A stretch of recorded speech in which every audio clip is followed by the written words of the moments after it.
আজকে আমি নিজে বাজার করেছি, নিজে রান্না করেছি, কারণ রবিবার এলেই মনটা কেমন যেন চিকেন চিকেন করতে থাকে। আর রবিবারটা মানেই হচ্ছে সব কিছু যেন স্পেশাল লাগে, ঘুম স্পেশাল, খাওয়া স্পেশাল, ঘোরাঘুরি স্পেশাল, সব কিছুই যেমন একটা স্পেশাল স্পেশাল। আর বাজারে গিয়ে সব থেকে অবাক কাণ্ড সেটা হচ্ছে চিকেনের দোকান ছিল আজকে পুরো ফাঁকা, মানে যেটা নাকি প্রত্যেক রবিবারে একটা লম্বা লাইন থাকে। আর আমি যেহেতু আজকে লেট করে গেছিলাম বাজারে, যার জন্য লাইনটা কম ছিল। এরপর কিছু সবজি বাজারও করার ছিল, আলু, টমেটো, পেঁয়াজ, যা যা লাগে সব কিছু নিয়ে সোজা বাড়িতে এসে চলে গেছিলাম রান্না করে, কারণ প্রচণ্ড খিদে পেয়েছিল।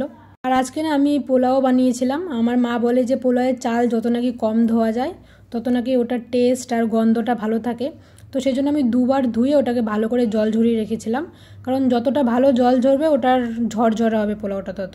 এরপর আদা, রসুন, লঙ্কা যা যা লাগে সব কিছু একসাথে ভালো করে পেস্ট করে নিয়ে, আর যা যা মশলা দরকার, লঙ্কার গুঁড়ো, ধনের গুঁড়ো, জিরের গুঁড়ো একসাথে দিয়ে এটাকে আধ ঘন্টার জন্য আমি ম্যারিনেট করে রেখে দিয়েছিলাম। আর যখনই নিজের জন্য কোনো কিছু বানাই না, ওটাকে আমি খুব ভালো করে মন দিয়ে স্পেশালভাবে বানাই যেন টেস্ট ভালো হয়।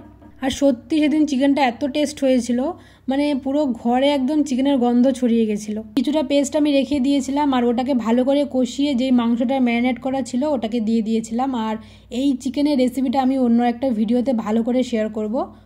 এই পোলাওয়ের রেসিপিটা না আমি আমার মায়ের থেকে শিখেছি। আর এটার মধ্যে না কোনো রকমের ঘি ইউজ করা যায় না, মানে আলাদা অন্য রকমের একটা পোলাও, যেটাকে সাদা পোলাও বলে।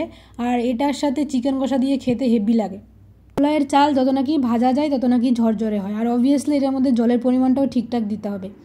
আর আমি গরম জল ইউজ করেছিলাম, যার জন্য পোলাওটা একদম পারফেক্ট ঝরঝরে হয়েছিল। আর লাস্টে দিয়ে দিয়েছিলাম কিছুটা গরম মশলা। ভেবেছিলাম যে ধনেপাতা দেবো, তারপর ভাবলাম যে না, পোলাও দিয়ে যখন খাবো তাহলে ধনেপাতা দিয়ে লাভ নেই, কারণ মাংসের মধ্যে ধনেপাতা দিলে না ওটা পোলাও দিয়ে খেতে অতটাও টেস্ট লাগে না। আর পোলাওটা জাস্ট দেখো কি ঝরঝরে হয়েছে।